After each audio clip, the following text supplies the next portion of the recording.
Welcome to the Point. The elections are over, and I'm sure for many people, they're not sad about that. The commercials are gone.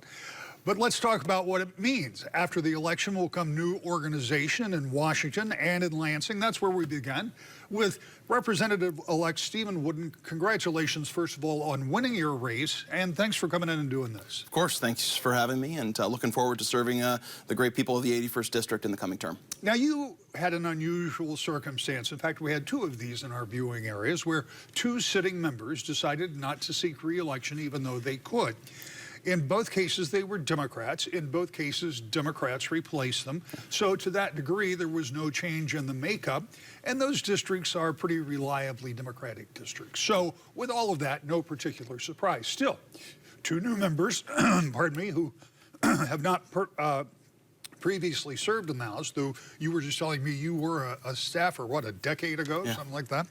So tell me a little bit about what that's been like for you, because I know you've been going through orientation. Yeah. And as this airs, you'll be about to or have already taken office, getting ready for a new year. And that's mostly what we're going to talk about. But what has it been like for you since the election? Because the election is always a lot of work. Even in a pretty safe district, you got to put it in the time. You got to knock the doors, and you got to be out there. So, in that time that has ensued, what's it been like for you? You know, it's been a whirlwind. You know, I have had an opportunity to really take in the awesome responsibility I'm about to take on in the coming term. And you know, after recovering a little bit after the campaign we ran, because despite you know, the strength of the district for Democrats, it was one we didn't want to take advantage. You know, we ended up knocking 40,000 doors. I personally almost hit 10,000 myself, and probably did after Election Day. We just didn't add it to the total, and raised over $170,000 to help keep this seat and making sure that no matter what national or state dynamics were going, this district would remain one that elected a Democrat like myself, who's solutions focused. And that's where in the coming term I'm looking forward to developing solutions that can work in divided government, can work on key issues like housing, childcare. You know, as I shared previously, I was a staffer in Lansing about 10 years ago, and at that time Democrats were in the minority, and also were in the minority in the Senate and didn't hold the governor's office. And then in my entire 6 years on the commission, I've been in the minority. It's something I'm actually used to, and something that while no one wants to be in the minority, holding the gavel gives you certainly more opportunities to shape an agenda that helps people that you care about and helps communities that you care about. I am prepared to get things done no matter the circumstances, and looking forward to it. We're going to talk about that because it's going to be a new dynamic, not necessarily for you, but we've seen this before. We've seen it in kind of a different fashion. We saw it with a Democratic governor and a Democratic House and a Republican Senate. Now you got a Democratic Senate, Democratic governor, Republican House. But we know what that kind of divided government can look like, but we'll get to that in just a minute. After you got through this election cycle and you started seeing the numbers and you recognized that Democrats were not going to hold the House, you had to feel a little better that you had raised that $170,000+ and knocked on 40,000 doors, because any shift anywhere else could have made that circumstance even more lopsided. But I just want to point out something. You said you raised $170,000. There was a time when I was first covering these races, that would have been more money than it would have taken to win the entire West Michigan contingent. But there were some races that went way, way beyond that. And so it just, to put a finer point on how much money it really takes. There was a time when you could run pretty much a race going out and shaking hands and knocking on doors. But you got to have the cash to do it. Yeah, look, ultimately it's one that requires both. And, you know, I spent, there was a reason I left my day job in June of this year so I can campaign full time. And that meant dedicating time to get on the phone and call up friends and colleagues and people that I've known for quite some time, and asking them to invest in this campaign, and asking grassroots supporters from across this district and across this region to support this campaign, and then also making sure that we have a field campaign. I am someone who got to start in politics knocking doors in this very community, even going back to high school. I love meeting folks where they're at, because when you have the noise of politics, whether that's TV ads or mailers that overflood your mailboxes, it's having a one-on-one conversation that allows you to break through that noise and truly have a dialogue with your constituents and your voters so they can understand why you want to run, but also understand things that you can do to help support them. And I'm someone who believes that even when you're in a safe seat, you should get out on doors because it's a humbling experience and it really grounds you for the service that you're hoping to provide going forward. You used a great word when you say noise. There is so much noise in campaigns, and it's not just necessarily about your campaign, but it's about the noise in general. Yeah. And if you were going to put a meter on it, this would have been one of the noisier Yes. campaigns, Yes. Being a presidential election year, so there was a lot of pressure on that end. There obviously was a big presence of both the Democratic ticket and the Republican ticket Yeah. that came, and surrogates 100%. coming through West Michigan. And you need to be at some of those. You need to take part in some of that. How busy is it? What does that look like? What does that camp? You said you left your day job Yeah. 6 months ago. Yeah. So for 6 months, you've been doing nothing but campaigning on some level. 100%. Look, it is a trying task, but also it shows folks that you've got the endurance to do this job, right? Because it's not like sitting in Lansing is in itself an easy role, especially in divided government. You have to have the grit and determination to have a discussion, realize that you're not getting anywhere right now, coming back, retooling, going back to your colleagues across the aisle, finding ways to govern. That takes perseverance, it takes grit, and ultimately why sometimes the taxing energies of or the way that the campaign depletes you or tests your energy and tests your endurance gets you ready for the legislature. Yeah, one of the things that is going to be taxed, and you are not going to be sorry that you missed this, and that's the lame duck session. Yeah. And as we speak, it may have already concluded Yeah. because we're doing some of these in advance. But here's the thing. You've talked to leadership. You've gone through the orientation. You know kind of what it looks like. How do Democrats feel coming through the cycle? Obviously, there's some disappointment. I mean, Yeah. that's natural in politics. On the other hand, it isn't like you lost 20 seats. No. So, I mean, it still was on balance not a terrible election cycle when it came to the state, at least, No. right? No. And you retained a U.S. Senate seat. Absolutely. Look, I think elections like these, even if they're disappointing, they are opportunities to humble ourselves and to listen, right? I think we absolutely have to take the lessons of 2024 and knowing that we're not going to come to full conclusions for quite some time. I think anyone who claims to have all the answers for why things happened the way they did, who are claiming to have wisdom this close to after the election as we're taping this, has very little wisdom and frankly has more of an agenda. And I'm someone who believes in deliberating so we could get the real lessons from this. Some of the initial thoughts, though, are, I know that I and many of my colleagues who ran for the House ran on kitchen table issues of tackling the cost of living and talking about justice and freedom and how they play out on our daily lives.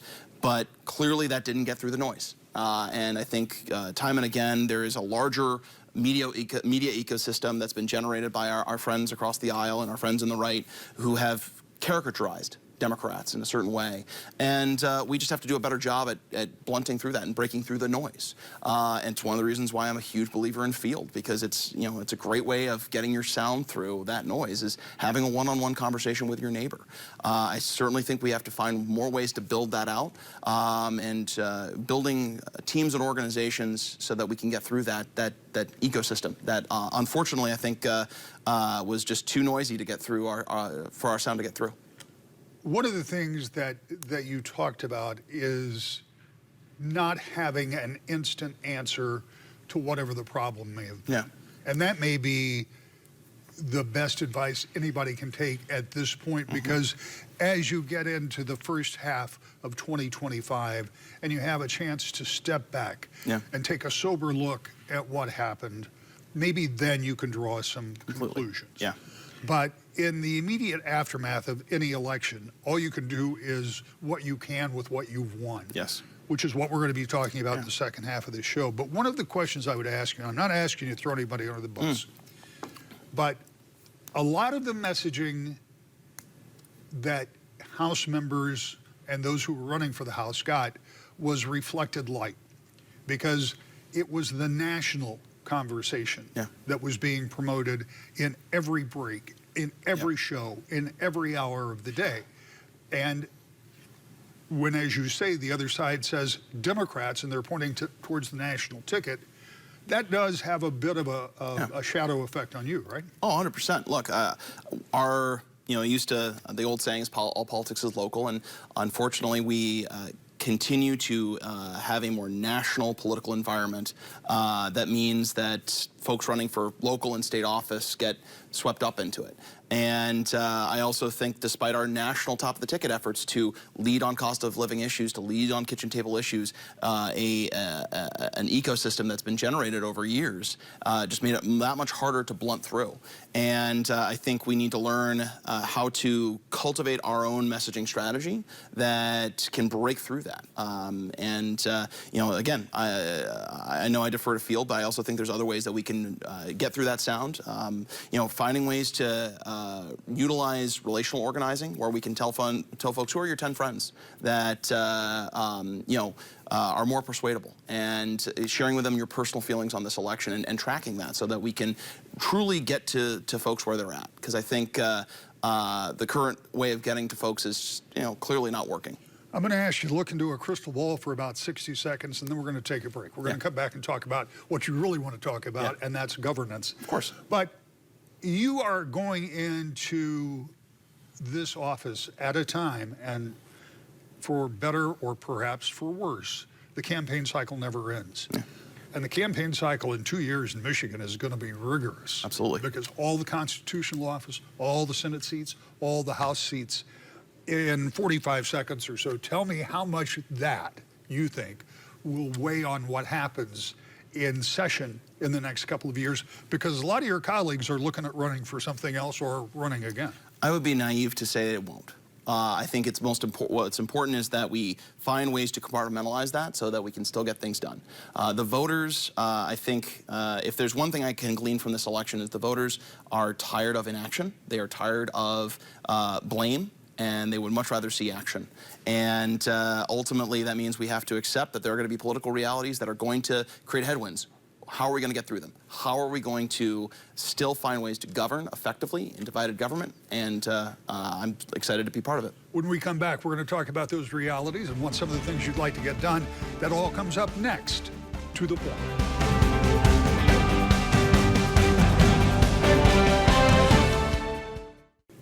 Welcome back to the Point. We are talking about what may happen in Lansing in the coming year, and we're talking with a brand newly elected state representative. Stephen Wooden, thank you for being here. Let's talk about some of those things. You said there may be political headwinds that you will run into. Here's the reality. Whether you're in the House or the Senate, whether you have majorities in both, you always have to strike a compromise. The Senate has priorities and the House has priorities, even if they're both controlled by the same party. Yeah. But they're not. And so you'll have Republicans in control of the House, Democrats in control of the Senate, a Democratic governor, and the first thing you get to do is figure out a budget. Yeah. And the people on the north side of the Capitol and the people on the south side of the Capitol are going to have different ideas about that. Yeah. How do you work together in divided government when it's not just getting to an agreement in your chamber, but you've got two other wheels that have to go along with it?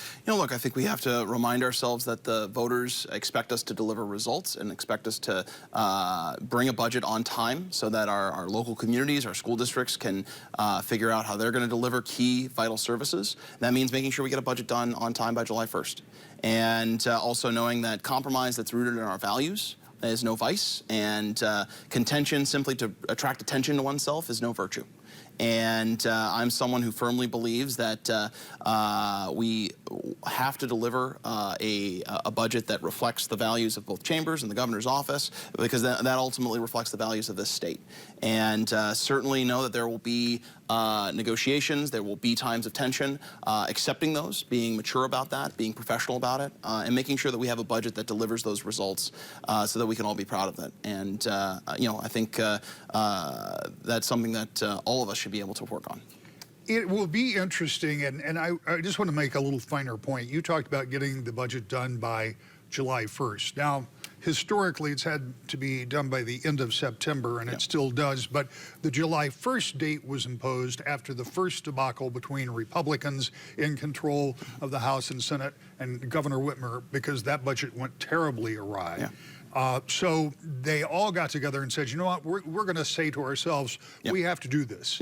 Now, it hasn't been done many times since that's been passed, but one of the reasons that is so essential is July 1st is when school budgets start.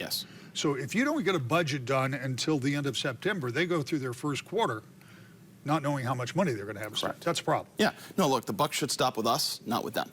And that's why it's important that we make a full and good faith effort to deliver a budget in time for our school districts to deliver those key services. And that's something I'm certainly hopeful that we can get done, and one where I want to make sure that we're working together to negotiate in good faith and understanding that there will be times where we're going to have disagreements, and let's have those out, let's be transparent about them, and let's come to a compromise that we can all support. All right, let's talk about what you want to get done. You're going to Lansing for a reason. One of the things we talked about when you came in this summer, we were talking about housing, and that's kind of a passion for you. It's something that you've done not just as an elected official, but something you've done personally. Correct. And, you know, look, ultimately, high housing costs, even for those of us who are fortunate to live in a home we can afford or rent at a place that we can afford, high housing costs raise other costs.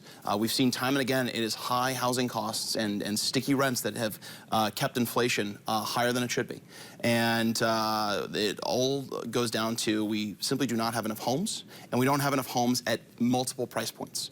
And that's something that I am prepared to work on and work on across the aisle.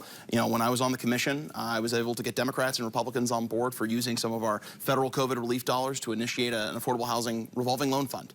Seeding that with $17.5 million, it's now a nearly $60 million fund. That was accomplished because we were also able to bring in multiple stakeholders, including the Chamber of Commerce. And ultimately, I'm prepared to work with folks across the spectrum to deliver legislation that empowers local communities to build more housing in a way that makes sense to them and creates more tools to create housing at multiple price points. You know, our local organization, Housing Next, that has done work in Ottawa County and Kent County, released this summer their corridor improvement strategy, showing how many of our kind of post-war suburban corridors that frankly need a little TLC on the infrastructure side are also underutilized when it comes to how we can build up housing in a way that preserves the neighborhoods that we love and cherish while also meeting the housing supply needs that are so crucial to our region's long-term success. And that's going to require both local and state action to accomplish, and I'm looking forward to getting that done. You know, but that's so true, because if you just go, and I spend more time in Grand Rapids than any place else, but if you just drive through the community, you'll drive from this neighborhood of houses that were built post-World War II that have been preserved and are great places to live into the next 3 blocks that aren't as well preserved, but the houses are still potentially as nice, but they need that kind of care. Is this a matter, maybe not of relaxing, but changing regulations about how and where and when you can do things with houses? Because one of the complaints I've heard from some of the groups you talk about, regulations sometimes get in the way. 100%. You know, there are times that we have to look at regulations that were put in place at a time when they made perfect sense, but since then, building practices have changed. Building materials have changed, and we can still create quality, safe housing that do not have the same kind of burdensome regulations that are stopping them from happening. You know, one example that I'm certainly interested in looking at is single stair reform. There are multiple examples where when you require 2 staircases in new multifamily construction, that they can limit your ability to build medium density housing that can be built on a neighborhood scale. Certainly you have to do so in a way that still makes sure that buildings are safe and can be evacuated in the case of a fire. But those examples are there, and I think it's worth a discussion to see how we can, again, modernize those regulations to preserve quality and safety while also making sure that housing variety is an option. Because it's partly because of the outdated regulations that need another look, that need modernization, that we have two examples of when housing is built. They tend to either be larger subdivisions that require a lot of infrastructure costs that end up driving up the final price, or they're larger mid and high-rise buildings built on commercial corridors, which require a lot of land assembly and also a lot of infrastructure costs that, again, drive up the final price. And if we can help build kind of medium density housing, gentle density housing on areas that can accommodate such things without dramatically changing the fabric, we can meet our housing needs in a way that's also to scale with our demands. It's a combination of, again, modernizing many of those post-war suburban commercial corridors that desperately need some TLC and infrastructure improvement, but along that can accommodate new housing so that we can preserve those cherished neighborhoods that we love, that we all call home, while also making sure that we can bring in new neighbors and bring in folks that are talented and deserve a chance to be a Kent County resident like us. Well, there are two things that I think you alluded to. One is that, and in doing a story on this before the election and talking to some of those advocacy groups, one of the things that they emphasize is you go back into those areas that used to be neighborhood stores and neighborhood restaurants and try to revitalize that to make it a walkable area because that's where people want to live. So that's one thing. But the other thing is that if I'm a business that wants to relocate in a thriving area like West Michigan, I have to ask myself will there be housing for the people that I want to employ? So it's an economic issue beyond 100%. Just people being able to have the dignity of good housing, but it's about real economics in the entire community. 100%. That's why we have to build more housing, and we have to build more housing across price points. We need more housing that wealthier earners can afford, because when they also don't have a home that's available to them on this market, they're going to look below their market, which is going to price out people competing for those, and vice versa. And also we need to absolutely ensure that we're building housing for working and middle-class people who are just looking for their opportunity at the American dream, especially those of my generation and the generation coming up now who deserve the same chance at home ownership that I was afforded and my parents were afforded. And also making sure that we're creating stable housing for people who are on the margins and striving to get by. And because ultimately, higher housing costs contribute to higher costs across the board. It is an economic issue that will impact our workforce, will impact the cost of living generally, and making sure that we can tackle housing is one that I think folks from across the aisle and across the spectrum and across this community can get behind. We spent a long time talking about housing because I think it is vitally important. I mean, it really touches every sector of what you're going to be doing. I know there are other things you want to do in Lansing. In the short time we have left, what are some of those things? Childcare is a huge one. You know, the lack of available childcare options are costing our state economy nearly $3 billion a year in lost productivity. People who want to go back to work, but cannot find a childcare option available for their children. And ultimately, I want to find ways to scale up our childcare options, working to help create the informal childcare providers that exist in this community, and see if they want to become formal childcare providers in this community, and turn what is often providing a service to a relative or a family friend into a business. Also making sure that we're continuing to tackle healthcare affordability and working with our friends in the public and private sector to do that. And finally, we talked about this at the very beginning. You said you've done it before. In 30 seconds, tell me, what is your approach when it comes to building coalitions? Because you're going to have Republican help. 100%. Listen first.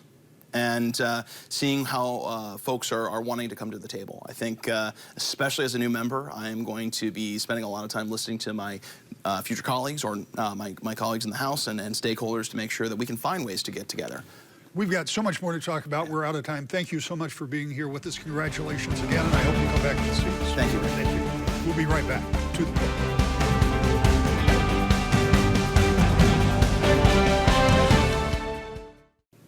A new session of the legislature is on the way, and there will be much discussion about how Republicans and Democrats will get along. Ultimately, they'll have to, because Job 1's getting a budget, and that'll be up soon. We'll see you next week. To the point.